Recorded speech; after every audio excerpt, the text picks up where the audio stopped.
Turkish President Recep Tayyip Erdogan met with the Emir of Kuwait on Sunday to discuss ways to end the diplomatic crisis in the Gulf region.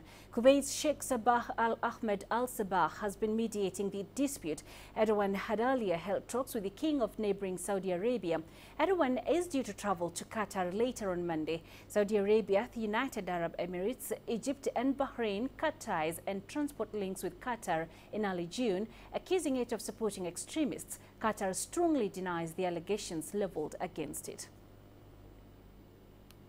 All right, so let's go back to Adel. Adel, the Turkish president is expected in Qatar after visiting Saudi Arabia and Kuwait.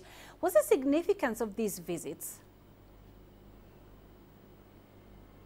Well, first of all, it's the first visit by a state leader, by a president of a country in the Gulf to try to mediate in the political crisis between the four Arab countries and Qatar.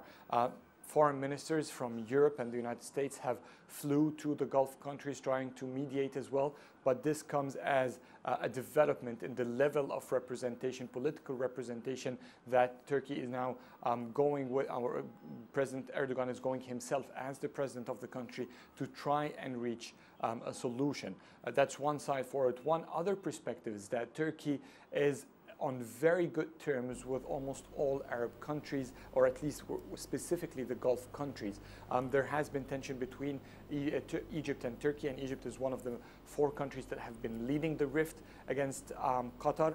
UAE might not be viewing Turkey as an unbiased part in this rift, but Saudi Arabia, the biggest Gulf country, and what President Erdogan described as the sister country, or the sister Gulf country for the rest of the GCC members, has been his first step and his first stop, and they see Erdogan as a fair player in this political crisis. But at the same time, we cannot disregard that Turkey is also involved more or less in the dispute against Qatar, because one of the demands was for Qatar to shut down the Turkish base, and therefore expectations are there might be no great significance, as Turkey is in one way or another involved, but in terms of representation, it is quite significant, and it may have some different outcomes. But so far the Turkish president has not given any statements on his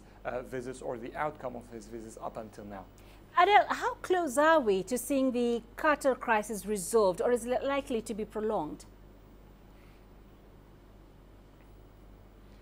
Well, there isn't any indication showing how long will it take. If we compare it to the last time there was a political dispute against Qatar 2 years ago, in 3 years ago, sorry, in 2014, when they cut diplomatic ties, it took them 9 months to regain the ties back to normalization. But that's what only just a diplomatic cut. There was no severing the transportations or the trade between the two countries, as we're seeing this time. So this time it's more of an escalation, which may have indicated that the crisis could stay longer than last time's 9 months. But there's also been a huge international effort to try to end this crisis quickly, and that did not happen also the last time, which indicates that there is an international will among the international community or the international players concerned with the region in general, that they do not want to see another dispute in the Middle East. They want what is going on is already a handful, and they want just the Arab countries to mend ties and focus on the main threats like terrorism and the Palestinian crisis, which has effect on not just the Middle East, but the rest of the surrounding areas.